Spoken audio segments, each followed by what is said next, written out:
Espace TV, le 22h.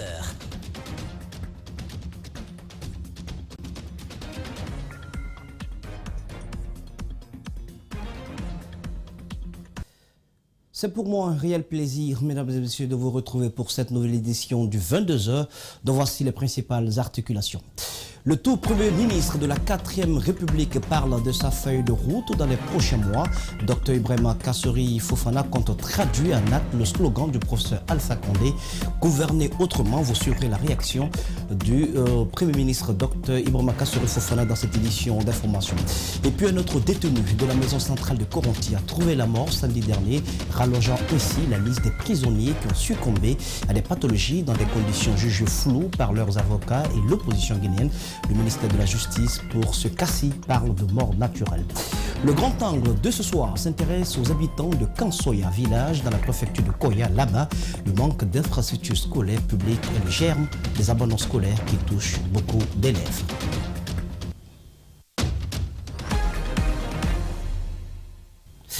Le président Alpha Condé a renouvelé sa confiance à Dr Ibrahima Kassori Fofana qui a été reconduit à la tête de la primature. L'acte du président de la République a été pris vendredi dernier et au lendemain, le chef de gouvernement promet de traduire en acte la promesse du président de la République qui se résume au slogan « Gouverner autrement ». Mohamed Valek Touré. C'est ce vendredi 15 janvier qu'il a été reconduit pour diriger une nouvelle équipe gouvernementale.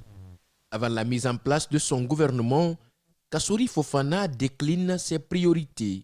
Qu'est-ce qu'il faut retenir sur les 2 prochaines années?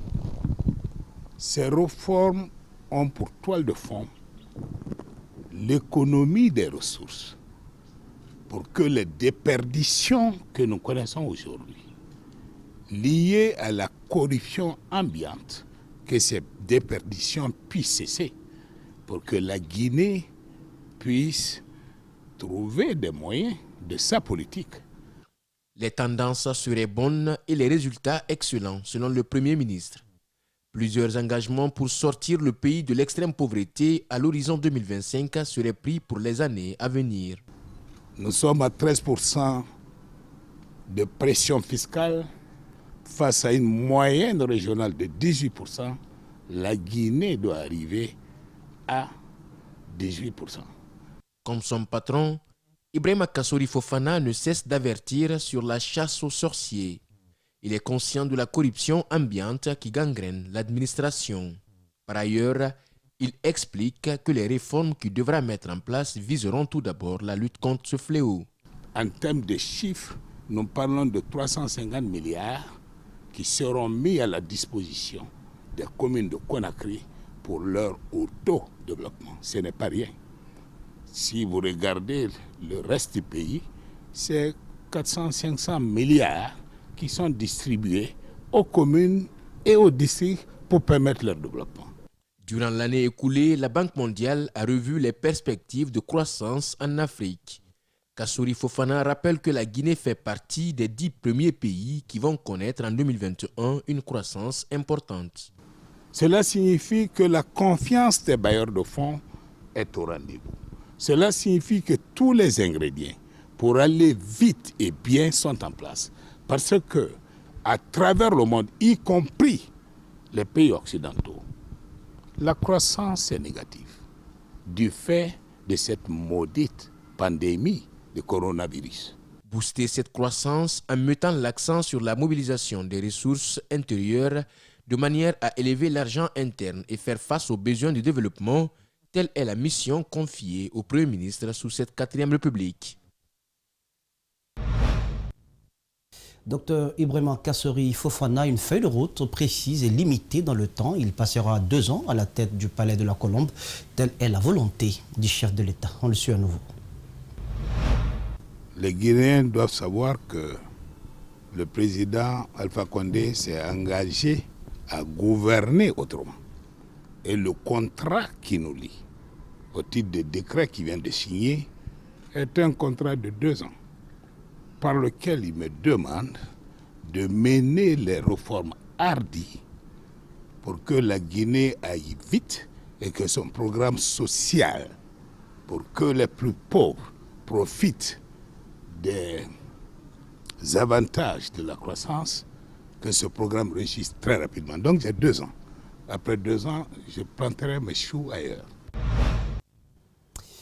L'acte de citation des 3 journalistes par la ministre de la Formation professionnelle a été déclaré inopportune par la présidente du tribunal de première instance de Kaloum. Nous parlons là de l'affaire de présumé détournement de 200 milliards de francs guinéens, poursuivi donc pour diffamation par Zainab Dramé. Le tribunal de Kaloum rejette donc toutes les charges et invite la plaignante à mieux se pourvoir. Mariam Fodé Camara, Yacouba Traoré pour le compte-rendu.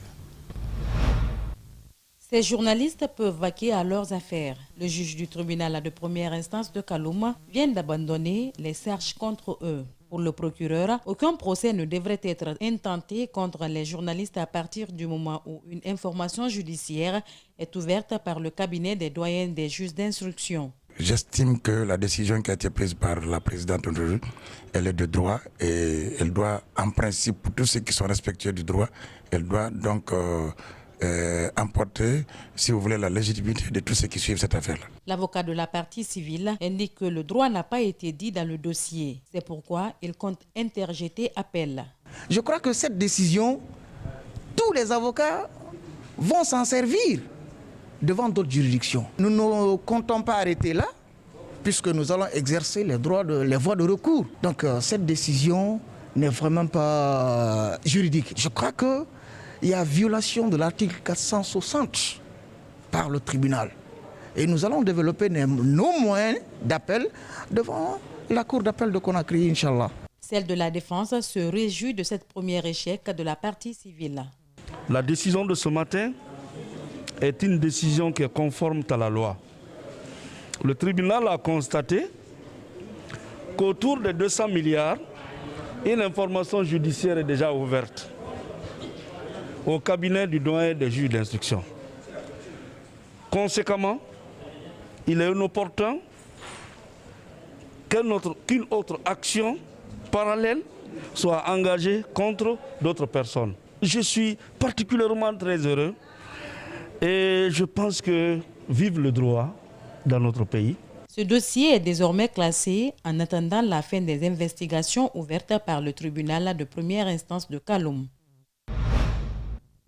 La citation jugée donc inopportune par le tribunal de première instance de Kaloum. Le blogueur et militant de l'UFDG Madik Sans Frontières était lui également ce lundi au tribunal de première instance de Dixine à la barre. Le détenu a reconnu certains des faits qui lui sont reprochés et a présenté ses excuses notamment au chef de l'État. Le procès de Mamadi Condé est renvoyé pour le 25 janvier prochain. Justin Leno, Abakar Kekebangoua. Mamadi Condé, communément appelé Madik Sans Frontières, est poursuivi pour menaces, injures, atteinte aux intérêts fondamentaux de la nation, xénophobie, incitation à la révolte. Après quelques semaines à la DPJ puis à la maison centrale de Conakry, il a été entendu ce lundi au TPI de Dixine. On s'apprêtait vraiment à plaider, on était fin prêt à faire notre plaidoirie, mais le tribunal a décidé souverainement de renvoyer l'affaire à huitaine pour réquisition et plaidoirie. Donc vous rendrez compte que le tribunal est souverain quand même. L'affaire sera encore là la semaine prochaine, si tout va bien. Chose surprenante, le prévenu à la barre a reconnu ce lundi sans hésitation les quelques faits qui lui sont reprochés. Il a regretté puis a promis de ne plus répéter. Est-ce qu'une manière d'avoir eu peur? Son avocat, lui, trouve normale la décision prise par son client. C'est une manière de défense qui est tout à fait normale. Vous savez, on ne peut pas être plus réaliste que la loi. Si lui-même, consciencieusement, il se rend compte que dans ce qu'il a dit ou fait, il y a eu des écarts ou des anomalies, c'est humain. Son avocat compte demander clémence au tribunal lors de la prochaine audience. Maître Alseni Diallo reste convaincu que la reconnaissance des quelques faits par son client aidera largement à sa libération. L'audience est renvoyée au 25 janvier prochain. Restons toujours dans le volet judiciaire pour parler de ce taux de détenu de la maison centrale de Koronti qui a trouvé la mort samedi dernier. Il s'agit de Mamadou Ouri Bari, la vingtaine, qui a développé plusieurs pathologies en détention selon des membres de sa famille. Ces derniers et l'avocat du défunt déplorent le refus des autorités judiciaires quant à son évacuation dans une structure sanitaire adéquate. André Monsiemi Limono, Ibrahima Sori, Camara. Il a été arrêté lors d'une manifestation le 5 août 2020 à Koza, dans la commune de Ratoma. Mamadou Ouri Bari étant gravement malade en prison à la maison centrale de Conakry, son avocat a à maintes reprises démarché pour son hospitalisation. Nous avons fait qui n'a jamais démarches été accordée. Il n'a pas été convoqué à ma connaissance puisque je n'ai jamais été notifié. Et il est tombé malade et sa famille a été informée. Elle a essayé de lui envoyer des médicaments qu'ils ont achetés sur la base d'une ordonnance qu'il détenait antérieurement. Malheureusement, il n'a pas pu avoir accès à ces médicaments. Et sa santé s'est dégradée. Au lieu qu'on l'envoie au niveau de l'hôpital Ignassine afin qu'il soit hospitalisé et soigné, ça n'a pas été fait. Et finalement, il a rendu l'âme le samedi. Plusieurs autres cas de décès d'opposants ont été enregistrés ces derniers temps. Cet avocat pointe du doigt le pouvoir qui, selon lui, veut réduire les opposants au silence. Il y a une volonté politique affichée de veiller à ce que les détenus politiques ne puissent pas jouir de leurs droits fondamentaux. Ils ne sont même pas considérés comme des êtres humains. L'objectif, c'est de les intimider, c'est de les harasser, c'est de les faire peur. Cela pose un problème fondamental, puisque même en temps de guerre, lorsque quelqu'un est blessé, il a le droit d'être soigné avant qu'il ne soit mis en détention. À plus forte raison, quelqu'un qui est arrêté pour un délit d'opinion. Dans la famille du défunt, c'est la tristesse. Ses proches parlent d'un jeune qui n'avait aucun lien avec la politique. Sa mère s'en remet à la volonté divine et demande à ce que le corps de son fils lui soit remis pour inhumation.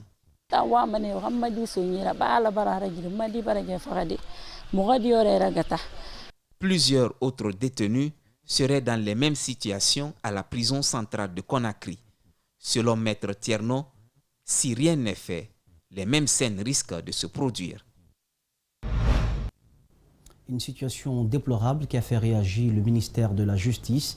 Dans son communiqué, il informe l'opinion nationale qu'un cas de décès a été enregistré à la maison centrale de Koronti dans la matinée du samedi 16 janvier 2020. Il s'agit du détenu Mamadou Ouri Bari, placé sous mandat de dépôt du 5 août 2020 pour causes et blessures volontaires par le tribunal de première instance de Dixine. Le défunt est décédé, selon le ministère de la Justice, d'une mort naturelle liée à une occlusion intestinale et une anémie bioclinique au service des urgences de l'hôpital Ignazdine. Le ministère de la Justice présente ses condoléances à la famille éplorée et précise qu'une autopsie peut être demandée par la famille. La semaine dernière, les occupants du foyer de l'Espérance ont été déguerpis par une décision judiciaire. Le directeur du centre avait dénoncé l'injustice et l'acharnement de l'Église catholique de Guinée. Ce lundi, l'avocat de l'archevêché a réagi, preuve à l'appui. Maître Faya Gabriel Kamano affirme que le domaine qui abrite ce foyer appartient à l'archevêché. Mamadou Kalisso, Alseni Kamara. Ce centre a été inauguré en juillet 2001 par l'archevêque de Conakry d'alors, Monseigneur Robert Sarah. Il devrait accueillir les personnes vulnérables, notamment les mineurs en conflit avec la loi, en vue de leur réinsertion socio-professionnelle. Il a été placé sous l'autorité de l'organisation catholique pour la promotion humaine et Émile Saweda choisi pour sa gestion. Mais très vite, le foyer a été dévié de sa mission et utilisé à des fins personnelles. L'Église l'a rappelé à l'ordre et par la suite, c'est lui-même qui a invité l'archevêque de Conakry à autoriser les chrétiens de Sonfonia à prier sur les lieux. Selon cet avocat, Émile Saweda aurait agressé des fidèles et profané les objets de culte. L'archevêché a porté plainte contre lui devant le TPI de Dixine. Il a reconnu les faits qui lui sont reprochés. Le tribunal l'a condamné par le jugement numéro 552 du 4 octobre 2018 que voici. Et nous avons dit au tribunal, nous ne cherchons pas à nous enrichir sur le dos de Émile. Condamnez-le à nous payer un franc symbolique, qu'il cherche que la loi protège les lieux et les objets de culte. L'Église l'a ensuite assigné au fond sur la question de la propriété du domaine. L'archevêché a fourni toutes les pièces nécessaires, notamment la lettre adressée à la SONAPI par Émile Saweda, dans laquelle il demande à ce que le domaine soit enregistré au nom de l'archevêché et le titre foncier. Par le jugement numéro 404 du 7 décembre 2018, le tribunal de Dixine a reconnu l'archevêché propriétaire des lieux au vu de toutes les pièces que nous avons produites. Le tribunal a ordonné son expulsion ainsi que de l'expulsion de son locataire qui était là-bas, Jérémy Yombonon. Et le tribunal l'a condamné à payer 200 millions à titre de dommages-intérêts. Il interjette appel, mais devant la cour d'appel, la décision a été confirmée. Maître Gabriel dénonce la mauvaise foi du directeur du centre. Lorsque nous avons commencé cette procédure, il n'y avait aucun enfant au centre. Saweda avait des locataires. Il avait loué les lieux à un fondateur d'école, le nommé Jérémy Yombonon. Ces enfants ont été récemment recensés et regroupés ici dans la seule intention de nuire à l'image de l'Église catholique de Guinée, déplore cet avocat. Mais nous, en exécution de l'arrêt de la cour d'appel, il a été expulsé et nous avons pris possession effective des lieux. Est-ce la fin de l'histoire? Attendons de voir. Un petit mot de politique avec l'honorable député Zénab Kamara qui était en tournée le week-end dernier dans certaines sous-préfectures de Bofa, notamment Koba et Tamita. Objectif, remercier les militantes du RPG Arc-en-Ciel pour les efforts consentis dans la réélection du professeur Alpha Condé. Dans toutes ces localités visitées, Zénab Kamara, au nom du président de la République, a adressé ses remerciements aux populations de Bofa pour avoir massivement voté pour le candidat du RPG Arc-en-Ciel, Djenabou Kamara, Salifo Lifosissé. Le 18 octobre 2020, les Guinéens se sont mobilisés pour élire leur futur président. Suite à ce vote, le Parti du Rassemblement du Peuple de Guinée, RPG Arc-en-Ciel, a remporté le scrutin avec un suffrage de 59% dès le premier tour. C'est dans cette dynamique que le premier responsable du pays recommande à ses émissaires d'aller dans leurs localités respectives pour exprimer sa gratitude envers le peuple, mais particulièrement celui de Bofa. Nous sommes venus pour remercier la population de Bofa et particulièrement de Koba pour l'élection du président de la République pour le premier mandat de la 4e République. Car nous étions venus pour solliciter leur accompagnement, leur bénédiction, pour que le président de la République continue le travail de développement qu'il a déjà amorcé. Cette délégation composée des autorités locales, les responsables locaux du parti, ainsi les cadres ressortissants, dont honorable député Djenab Kamara, au cours de la mission, ils ont visité plusieurs sous-préfectures de Bofa, notamment Koba et Tamita. Le maire de ces deux communes rurales loue les efforts du président de la République. Nous sommes très contents à plus d'un titre. L'œuvre que le président de la République, comme le professeur Alpha Condé, a voulu nous offrir, nous donner, ça c'est quelque chose qui est remarquable. Nous avons constaté que si réellement que tout était, il avait débuté comme ça, personne n'allait même parler des élections ou quoi que ce soit. La commune de Tamita, y compris cet district, tous sont contents de cette réalisation.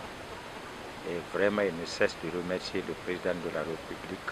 Ravi de la visite de remerciement, ce citoyen de Koba exprime sa gratitude à l'endroit du chef de l'État avant de faire un plaidoyer auprès des envoyés du président de la République afin que celui-ci poursuive en leur faveur ses actions de développement. Ce n'est pas une revendication, c'est une doléance que nous faisons au gouvernement pour que ces deux choses qui restent, la plaine et le bac, soient quand même que le gouvernement puisse appuyer pour la réalisation de ces deux activités.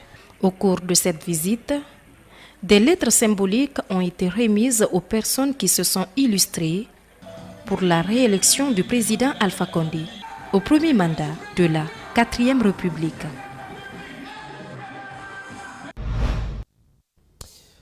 Mohamed Lamine Keïta est le nouveau président de la jeune chambre internationale locale du Breka Racine. Aussitôt intronisé, il a décliné les projets qui seront exécutés au cours de son unique mandat. Les autorités communales et préfectorales ont promis d'accompagner le nouveau bureau dans l'exécution de sa feuille de route. Mamadou Sadio Baldé, Ibrahima Souma pour plus d'explications. Aujourd'hui, vous allez investir le président élu dans ses fonctions. Que la personne humaine est la plus précieuse des richesses et que servir l'humanité constitue l'œuvre la plus noble d'une vie. S'il vous plaît, veuillez vous asseoir. Pendant un an donc, Mohamed Lamine Keïta va diriger la jeune chambre internationale locale du Breka Racine. 4 grands projets sont inscrits. La formation du personnel est prioritaire. Nous voulons cette fois-ci que les autorités puissent nous aider à mettre en place un siège digne de nom pour représenter la justice du Breka Racine. À la jeune chambre internationale, on peut peut-être entrer ignorant, mais l'on ne quittera jamais la tête vide. C'est toujours un être transformé qui sortira de cette organisation. En intégrant la jeune chambre internationale, vous découvrirez un autre vous-même. Vous découvrirez votre intérieur, vous participerez à des activités, vous serez impliqué dans des processus qui aideront votre effort intellectuel à mieux se développer et à être des acteurs du changement. Donc je les invite à respecter les recommandations et à œuvrer dans l'exercice ou dans l'exécution du plan d'action qu'ils ont eu à mettre en place aujourd'hui pour la mandature 2021. Les autorités locales promettent de contribuer à l'exécution de la feuille de route de cette nouvelle équipe, pourvu qu'elle ne perde pas l'aiguille de sa boussole. Qu'on comprenne que les mouvements associatifs doivent servir de levier pour un développement humain durable et responsable. Ne vous découragez jamais. La vie n'appartient pas à la personne qui se décourage. S'adapter et se réinventer, voilà quelques mots que le bureau dirigé par Lamine Keïta doit s'atteler pour réussir son mandat. Adafo Families Day, ça vous dit, c'est bien plus qu'une retrouvaille. C'est un instant de fraternité, de partage entre le personnel du groupe Adafo Média. Cette initiative de la direction des ressources humaines qui vise à créer au sein de l'entreprise un climat de convivialité s'est déroulé dimanche dernier à Conakry, mais également dans l'ensemble des directions régionales à l'intérieur du pays. Rosaline Gotomonomo commente les images de Lamine Silla et d'Ibrahima Awal Kamara. Du football, du footing, des concours de danse pour les enfants et diverses distractions, telles sont entre autres activités faites ce dimanche lors de Adafo Family Day, une véritable retrouvaille entre familles des employés de différents médias du groupe. C'est la soirée la plus magnifique que j'ai organisée depuis sur Adafo Média. Que les familles se retrouvent, qu'on prouve aux gens qu'on vit en famille. Adafo Média est une famille. C'est une première que le groupe Adafo Média organise une telle rencontre. Cette journaliste de Radio Espace Guinée se réjouit de l'initiative et compte la pérenniser. Une belle occasion de découvrir les familles des autres collègues et avec des artistes, de la bouffe et beaucoup d'autres choses. On s'est amusé, ça fait vraiment du bien. C'est venu très simplement, mais vraiment on se rend compte que c'est une belle initiative qu'il va falloir reprendre pour nous permettre de se connaître davantage et surtout de passer des moments comme ce qu'on a passé ce dimanche. C'est simplement merveilleux. Les invités à cette célébration sont très fiers de l'organisation et saluent cette démarche de la direction générale du groupe. Ça fait un plaisir de participer à une activité pareille. On a des invités, un ami, une amie, un copain, son enfant ou son mari. Elle m'a choisi moi, c'est ma meilleure amie. Donc ça veut dire que je compte beaucoup pour elle. Ça me fait du bien. J'ai trouvé des enfants, des parents. C'est une fête surprise au fait. Je me dis qu'un week-end comme ça, se divertir, oublier le stress du week-end, il n'y a pas son deux quoi.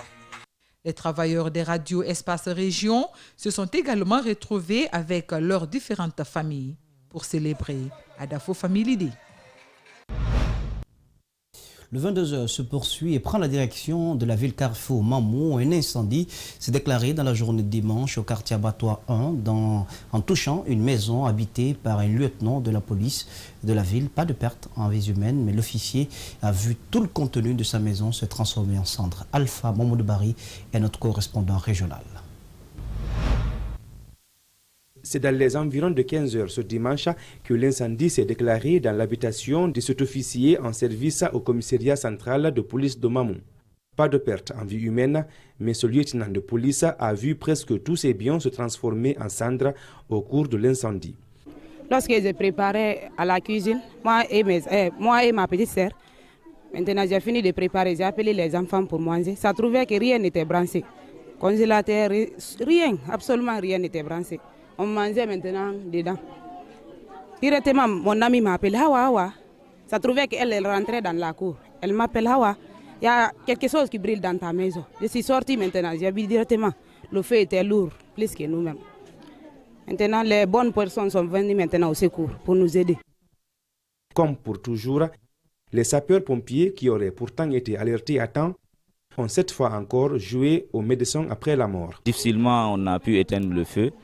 Et c'est grâce à l'appui des voisins, hommes et femmes, plus les enfants qui étaient là, qu'on a pu contenir ce feu. Heureusement, il n'y a pas eu de pertes en vies humaines, mais il y a eu beaucoup de pertes en dégâts matériels. Sous le choc, le lieutenant Salim Sissé attribue cet incendie à un court-circuit et fait le bilan des pertes subies. C'est le coup de circuit parce que rien n'était branché, tout le monde était au dehors. J'ai perdu les fauteuils, mes dossiers, mes documents, les habits des enfants et de mon jeune frère qui vient d'arriver, qui doit faire l'université ici cette année. Donc je demande aux personnes de bonne volonté de venir au secours. En tout cas, pour le moment, rien n'est sorti. Tout est brûlé. En attendant le soutien des bonnes volontés, le lieutenant Sissé et sa famille sont contraints de passer quelques jours à la Belle Étoile. De Mamou, revenons à Conakry pour parler de la situation de la famille Souma qui continue d'émouvoir plus d'un touché par une forme de dermatose sur le corps. L'un des enfants, Alseni Souma, est décédé. Le père de famille demande de l'aide. Le reportage est signé Marissa Kamara, El Ajalioba.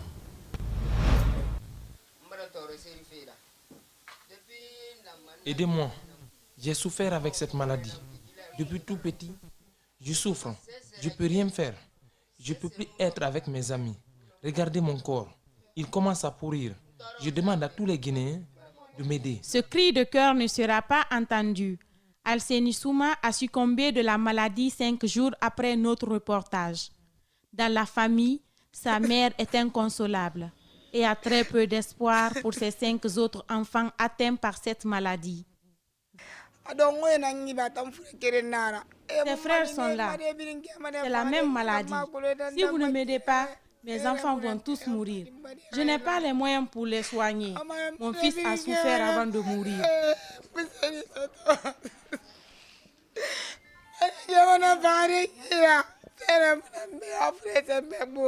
La maladie a été diagnostiquée à Donka. Il s'agit d'une dermatose bulleuse auto-immune. Ces médecins connaissent d'ailleurs ces patients. D'après le directeur préfectoral de la santé, le père de la famille aurait refusé d'hospitaliser les enfants. C'est cette démarche qu'on est en train de mener. J'ai parlé ce matin avec le professeur Sissé, qui m'a même demandé, il dit, mais il était là, pourquoi il a refusé de rester? Nous, on est prêt à l'aider, on ne peut l'aider qu'en restant à l'hôpital. Aujourd'hui, il y a toute une mobilisation autour de lui, grâce à vous. Je pense que c'est une opportunité qu'il doit saisir. Le professeur m'a dit qu'il a été appelé par un des conseillers du Premier ministre qui était prêt à l'aider. Mais comment on peut l'aider en restant à Kagbele ici? Il faut qu'il accepte de rester à l'hôpital. Les propos balayés d'un revers de la main par Abdoulaye Souma, qui affirme avoir pris tous les diagnostics pour le soin des enfants. Comment fait-il que moi qui avais demandé l'aide de l'État ou les personnes de bonne volonté, comment fait-il que moi, on peut me prendre en charge ou prendre mes enfants en charge à l'hôpital et que je refuse, je dis que non, moi, mes enfants ne vont pas coucher à l'hôpital. Pourquoi? Jusqu'au moment où nous quittons les lieux, les enfants étaient toujours à la maison sans soins. Leur situation s'aggrave au jour le jour. Des images insoutenables, SOS donc pour la famille Soba. Les habitants de Kansoya village, dans la préfecture de Koya, souffrent le martyre à cause du manque d'infrastructures scolaires publiques. La seule école primaire publique qui existe dans cette localité est en surnombre et manque d'entretien. Ce district de plus de 10 000 habitants n'abrite aucun établissement secondaire public, ce qui fait que certains élèves, par faute de moyens pour fréquenter les écoles privées, préfèrent tout simplement abandonner les études après le primaire. Grand format, signé André Moussier-Milimono, Lamine Silla, dans la rubrique Notre Angle.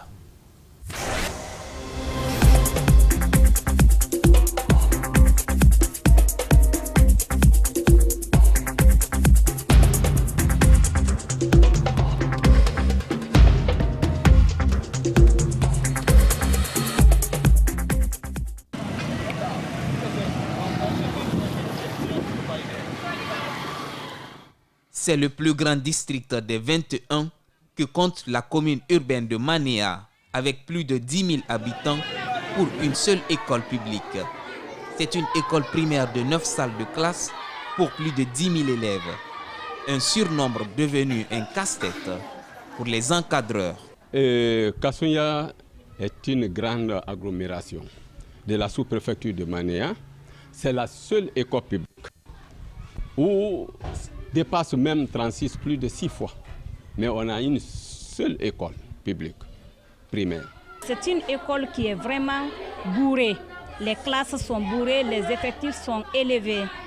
Donc quand vous rentrez dans les classes, surtout la 3e année et la 4e année, vous pouvez trouver 80 élèves dans les classes. Tout ça, c'est par manque de classes. Hormis ce nombre pléthorique, d'autres difficultés viennent s'y ajouter. Cet établissement manque d'entretien. Les salles de classe dans un état piteux. En nous promenant, l'état de ce forage nous interpelle.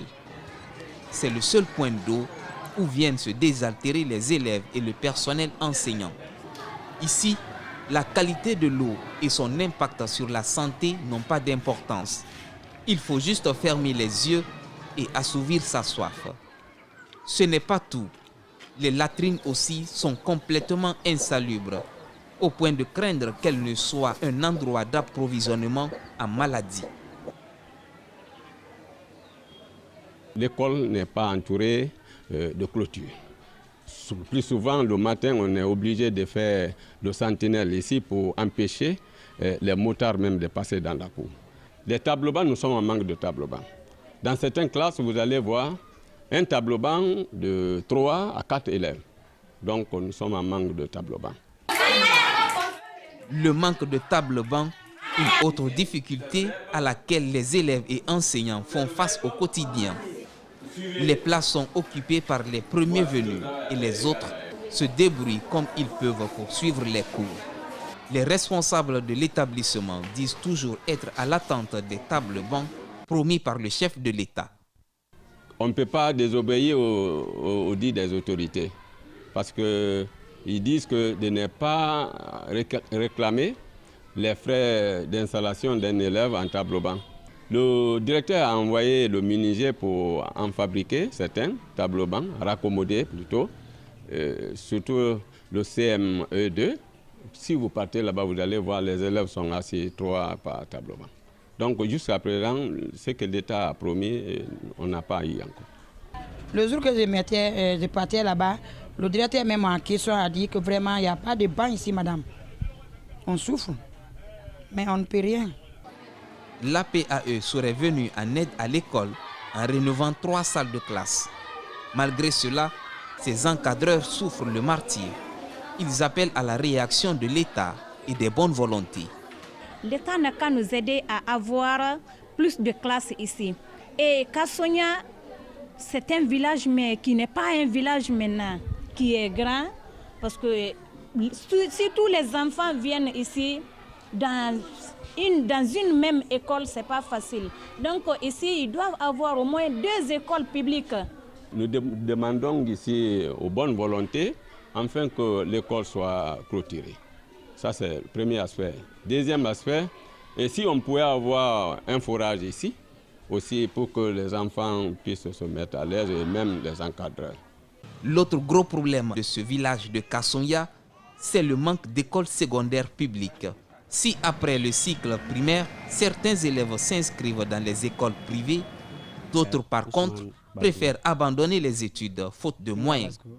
Un troisième groupe, les plus courageux peut-être, partent s'inscrire dans des collèges et lycées publics situés à plusieurs kilomètres de Kassonya. On n'a pas la moyenne depuis chaque mois.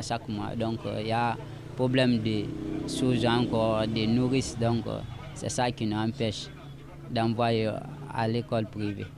Ici, il n'y a que à partir de 6e année. Il n'y a pas 12e aussi, c'est pas bon. Il faut que les enfants quittent ici pour aller jusqu'à Kabylie là-bas. C'est loin. La moyenne ne permet pas tous les jours de payer transport. Il faut que le gouvernement vienne en aide à Kassonya ici. Surtout M. Alpha Condé. On compte beaucoup sur lui. Il n'a qu'à nous aider. Il n'a qu'à nous aider vraiment. Nous avons fait un tour au bureau du district de Kassonya village. Les autorités de la localité n'ont pas voulu s'exprimer au micro, mais disent avoir mené plusieurs démarches auprès de l'État pour l'entretien, l'extension de cette école, voire même la construction d'autres écoles publiques, notamment le secondaire, mais en vain. Voilà, mesdames et messieurs, c'est sur ce grand format que prend fin cette édition d'information. Merci de l'avoir suivi. Merci aux équipes techniques Redactionnex d'Espace TV. Je vous retrouve demain à la même heure sur la même chaîne pour un nouveau rendez-vous d'information sur Espace TV, la télé de notre planète. Bonsoir.